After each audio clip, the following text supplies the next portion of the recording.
நாங்கள் இன்றைக்கி வடகம் ரெடி பண்ண போகிறோம். அதுக்கு ரேணுகா என்ன செஞ்சால், வெங்காயத்தை எல்லாத்தையும் க்ளீன் பண்ணிவிட்டு கழுவி ஒரு பாத்திரத்தில் எடுத்து வச்சுக்கிட்டா.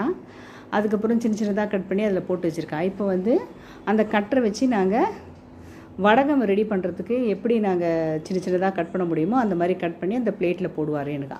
இல்லை ரேணுகா, நீங்கள் போடுவீங்களா? போடலாம். இப்போ க்ளோஸ் பண்ணுங்கள். இப்போ க்ளோஸ் பண்ணுங்கள்.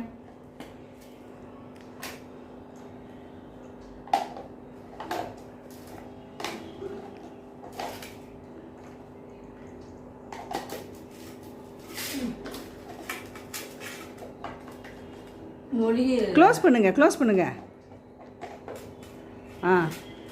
க்ளோஸ் பண்ணிட்டீங்களா?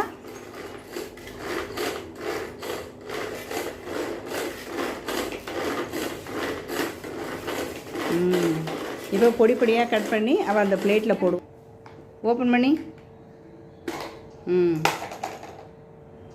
அதில் வைங்க. அதுக்கு பிளேட் அதில் வைங்க. கீழே வைக்கக்கூடாது. பிளேடு அதில் பிளேட்டில் வை. இதில் கொட்டுங்க. சூப்பர், அழகாக கொட்டியிருக்கா. திருப்பி ஒரு 4 எடுத்து போடுங்க. திருப்பி 4 எடுத்து போடுங்க. அதில் 4 எடுத்து போடுங்க.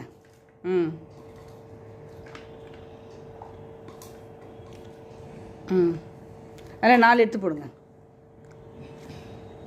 4 வெங்காயம் எடுத்து போடுங்க.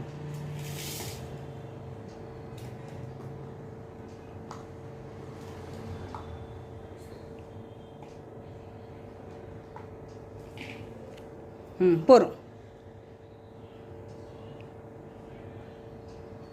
போகிறோம். அதை போட்டு ஃபிக்ஸ் பண்ணுங்கள்.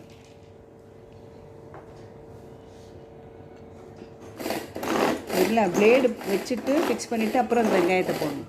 அப்போ தான் அது வெங்காயம் பொடியாகும். ஸோ சூப்பராக பண்ணுறா இல்லையா? ரேணுகா வந்து வடகம் போட போகிறா. அந்த அம்மா எனக்கு வடகத்துக்கு உண்டான பேஸ் ஃபஸ்ட்டு தயாரிக்கிறாங்க. Thank you viewers. ரேணுகா கிச்சன் கேட்சை இவ்வளோ நாள் பார்த்து சப்ஸ்கிரைப் பண்ணவங்களுக்கு அனைவருக்கும் நன்றி. அதே மாதிரி இந்த மாதிரி வீடியோஸும் எங்களுக்கு சப்ஸ்கிரைப் பண்ணுங்கள். Thank you very much.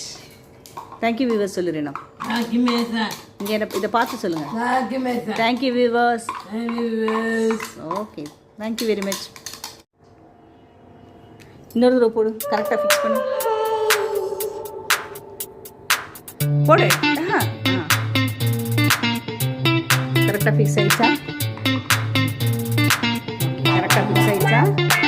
கரெக்டாக ஃபிக்ஸ் பண்ணிட்டீங்களா?